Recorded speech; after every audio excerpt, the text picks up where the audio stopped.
Hi, everyone. Welcome back to the show. I'm so excited today to bring together another group of experts who I admire greatly for a roundtable on all things PR.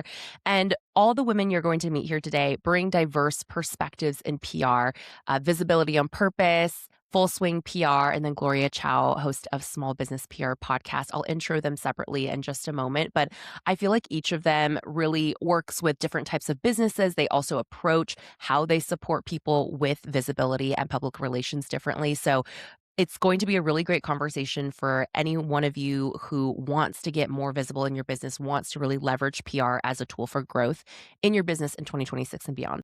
So, for those of you who are not familiar with the experts here in this roundtable today, I just want to give you a quick intro to who they are. First up, we have Bridget Sicsko and Lydia Bagarozza, who are the co-founders of Visibility on Purpose.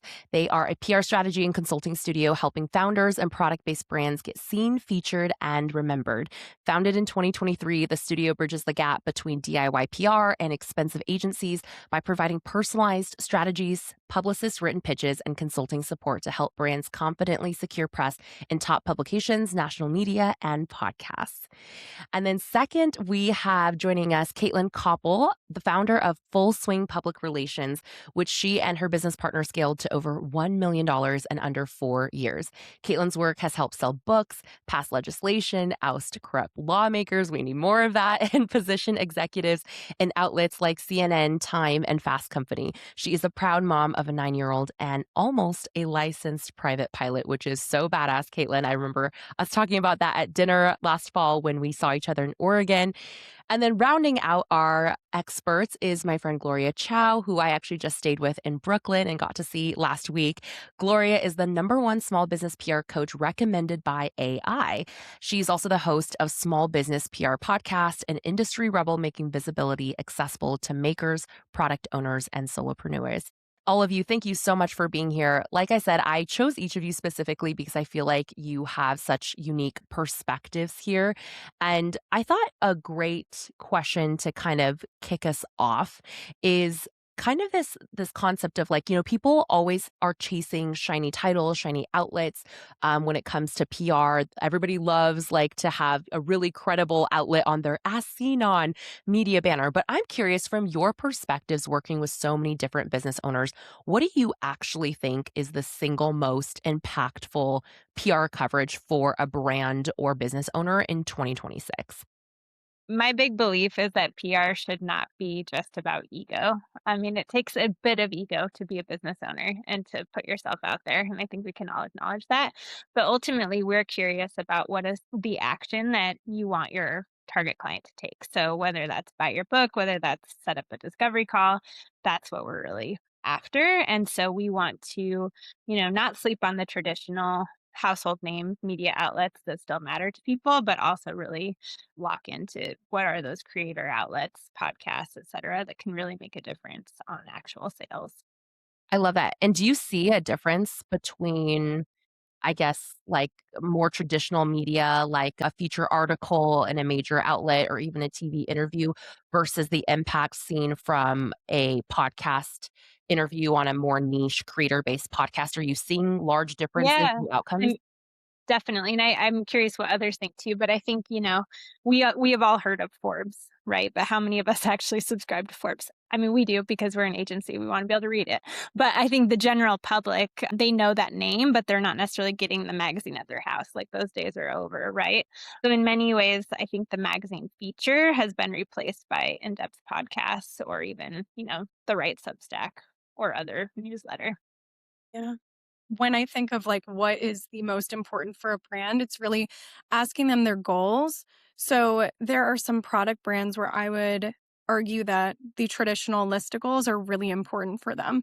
So if they're looking to maybe get into a retailer, like those logos can help them, or it can maybe help them get investors. And so when I think about like what could be the most impactful. I think it's so personal to the brand, but I do agree with Caitlin that podcasts are definitely where you can see a lot of networking, organic networking. Like we get to talk to you and, we've made a new friend, a new connection, which is so nice and organic. And so we'll see a lot of like the connections in podcasts. You get access to their audience, but you also get to make a new high profile friend that potentially could give you, new connections to new business opportunities that you probably didn't know existed before. Mm. That's such a great point. I think podcasting for me has been by far my best networking tool in business ever. Like, it's such a different ask, I think, and maybe it's a little bit different, obviously, guesting on podcasts versus hosting one. But for me, like, especially when I was starting out and I had no credibility to my name, the ask to connect with someone comes across totally different when you are actually providing something like a platform for them to spotlight their work versus asking for their time. So I really love that point. Yeah. So for me, it's really twofold, right? So when I think about PR for me, I don't come from a traditional PR background. And so it's really of self advocacy. I always say traditionally we think PR is for celebrities, politicians, really expensive. But what about 99% of other small businesses? And so for me, not being seen in the media very often, I'm doing advocacy work by reminding people that you absolutely deserve to be seen. So more than just logos, this is sacred self advocacy work. It's absolutely transformational. The second part is that the future of search and discovery and trust have forever changed now with AI. So the real flex is not how do I post more or how do I get featured, is how do I get these AI tools to recommend us, right? That is where people are going, whether or not you want to accept it. We know that 800 million users can now shop and check out directly on ChatGPT. It's integrated with Etsy, Shopify, PayPal, Walmart, Amazon, and so forth. So right now at the time of recording, a huge revolution is happening in search and shopping. And if you don't have PR features, you have nothing for the LLMs to crawl and pull through. So the real question is, how do I get recommended on AI? I always say people scroll to browse, but they ask AI to decide. Ooh, that's really good. And that's true with professional services companies too. I mean, we don't work with a lot of product-based businesses, but we're working with, larger mid and large companies that are like law firms or selling financial services or in healthcare. And even that is where folks are really turning. So very good point.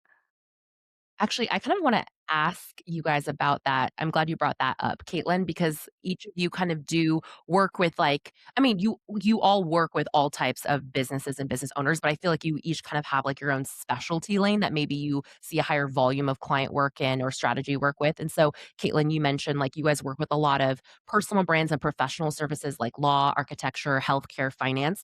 And I'm curious, like, what is a campaign that you've seen work really well or that you have pitched for a client that has worked really well in that particular space? And then I'll kind of ask each of you in your own respective like areas of specialty.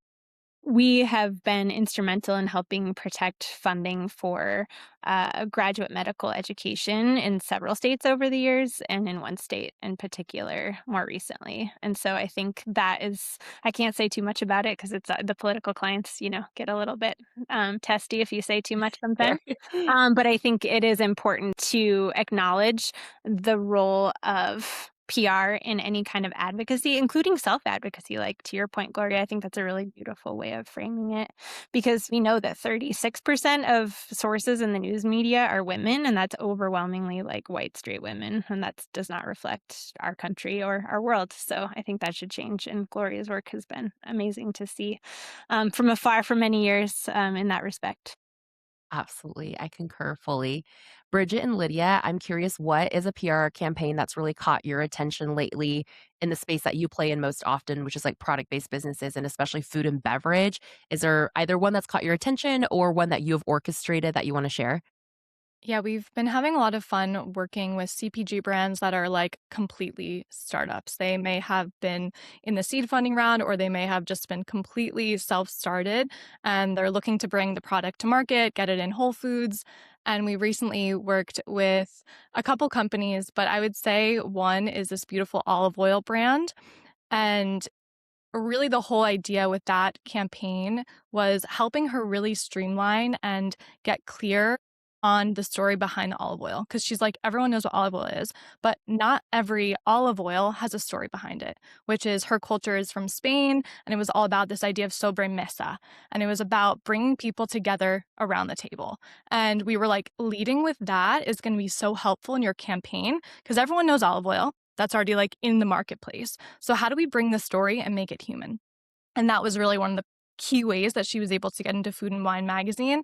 And that was kind of like her first step on the, PR frontier. And now she has the confidence because we do mostly DIY or done with you. So this was us writing her pitch. It was us giving her the strategy. And now she knows exactly what to do, where to bring that pitch, where to really focus her attention and her goals when it comes to that specific product. And I'm sure Lydia has like other ones. We love the starters. We're like, we are here to cheerlead you on. You don't, and like what you said, Gloria, you don't need to be a celebrity. Like, this is for people like you and me who have a great idea, who have a story, who maybe had a health issue, and you bring a product to the market and you want more people to know about it. Like, we're your cheerleaders. And she recently got herself into Vogue. She got some gift guide coverage, which was really cool to see. And something that Bridget and I like to talk about too is you not only don't need to be a celebrity, but like PR is accessible if you wanted to DIY it or if you wanted to a done with you option before you go third party.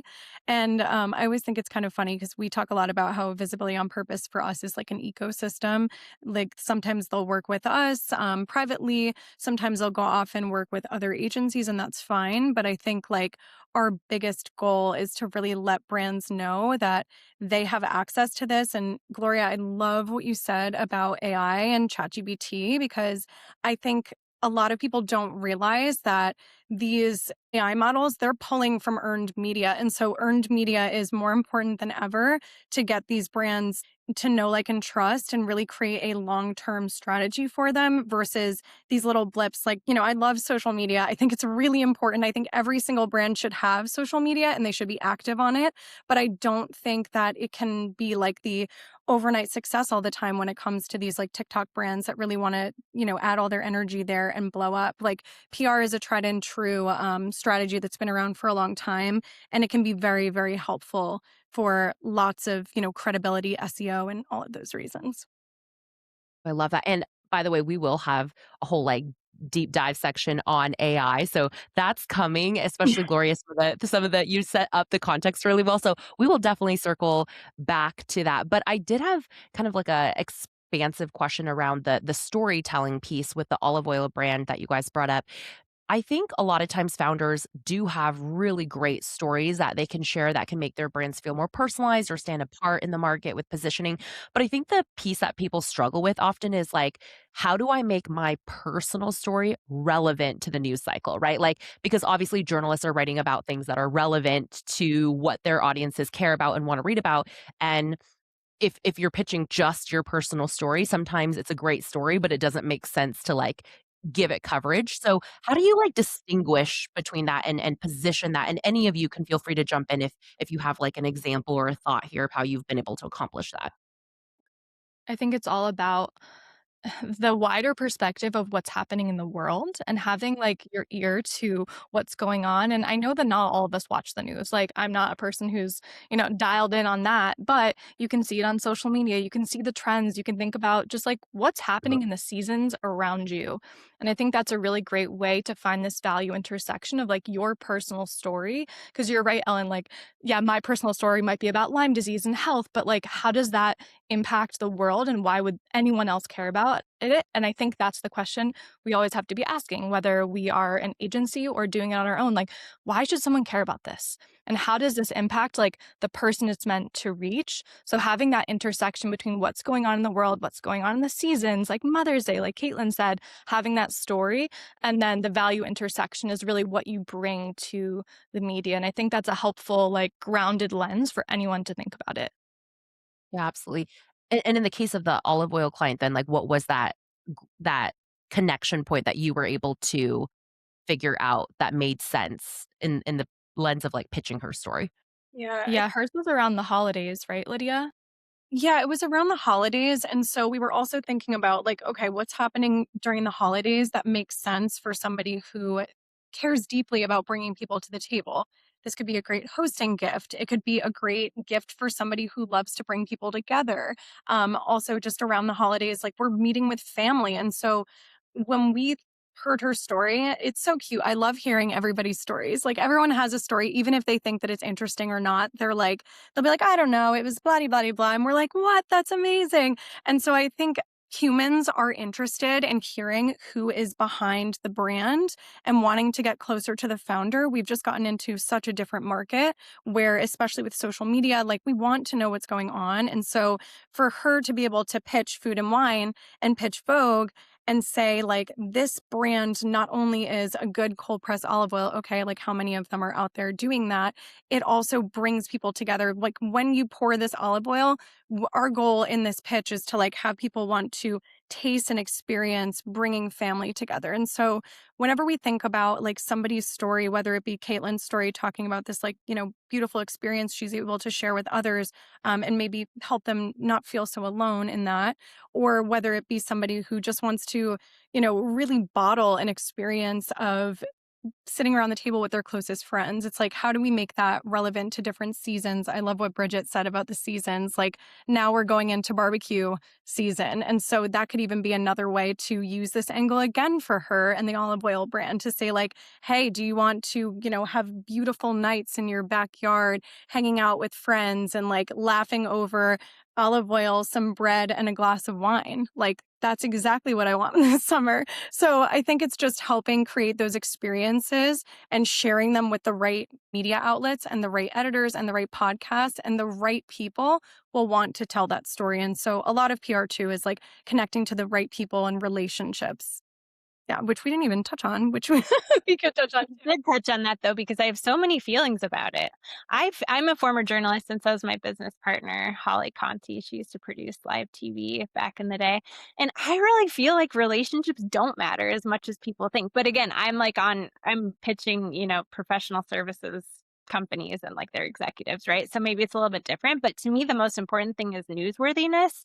And I think even for creators, it's like you have to focus less on promoting yourself and more on serving their audience. So like, all of us being here with Ellen today is not about promoting our individual businesses. If somebody's listening and thinks we're cool, great, and they add add themselves to our newsletter, God bless them. But at the end of the day, like we want to come at it from a place of serving Ellen's audience, and like that's why we're here, is to try to be helpful. And I think that's always really important to remind clients. Yeah, I always say from pitching thousands of times, cold pitching again, I was not a journalist, I didn't have any contacts. The two things I see most to get a response is relevance and specificity.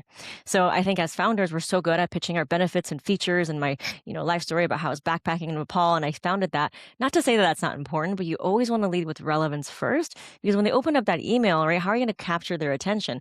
And so there's really 10 or so buckets of relevance. It could be a holiday, right? It could be like but Mother's Day. It could be a seasonal thing. It could be like winter skincare versus summer. It could be something regulatory. So if you're in healthcare or teaching, like there's a lot of regulatory nuances. There's also like a contrarian angle or a pop culture angle. We had someone who was doing swimsuits, and the thing that we attached was like when White Lotus on HBO was very, everyone was watching it. It's like best swimsuits for your Italian vacation. Or it could be Taylor Swift. I know that Ellen loves Taylor Swift, like something to wear for the Eras tour. So think about how you can piggyback on that relevance. So there's so many ways to think about relevance. We also have people who make candles who are like, this is a Joe Malone dupe for cheaper, right? So those are some of the ways to get your, brain percolating, but there's so many ways to bring in relevance. And a tool like Perplexity, which I always talk about, has made it so accessible for founders to find exactly what that relevance is, because it scrapes the internet and finds all of the relevant angles with the actual citation that you can then make your pitch super specific. Ooh, okay. I feel like this is a perfect transition into the AI piece because I would be remiss not to ask you, Gloria, what do you mean by that process? Someone who's hearing that for the first time, they're like, I'm not familiar with Perplexity, or like, how do you mean? How do I search this? Like, do you have a certain way that you prompt or that you Yeah. ask to bring up the best angles for relevance? And then also the citation piece, I'm assuming you're meaning like if there's like a relevant stat or something that you can like pull in your pitch. Okay. Yeah, exactly. So, like we have someone who makes a canvas tote. There's so many canvas totes. Trader Joe's has a canvas tote, but Perplexity, what it's so good at, it goes out and it finds the relevant real-time data, whereas ChatGPT is more like it takes in information and kind of spits it out for you. So when we talk about relevancy, it's like, what is the most search on thing on Etsy, right? We actually found on Perplexity that searches for canvas catch-all totes increased 45% according to Vogue Business. And so we were able to put that in the pitch as a way to start the email. So it's way more powerful to say, hey, journalists, this is what people are already looking for, and this is my solution, instead of being like, you should buy my canvas totes, right? So it just makes that pitch grounded in the context of what people are wanting. And that's what editors want anyways. They're looking for product solutions that people are already looking for. So whether it's a Google Trends thing, whether it's a pop culture trends, you don't have to rack your brain and be like, what is my relevance? I used to teach this and you just have to think, right? But now Perplexity has made it so accessible for small businesses to find exactly what the point of relevance is.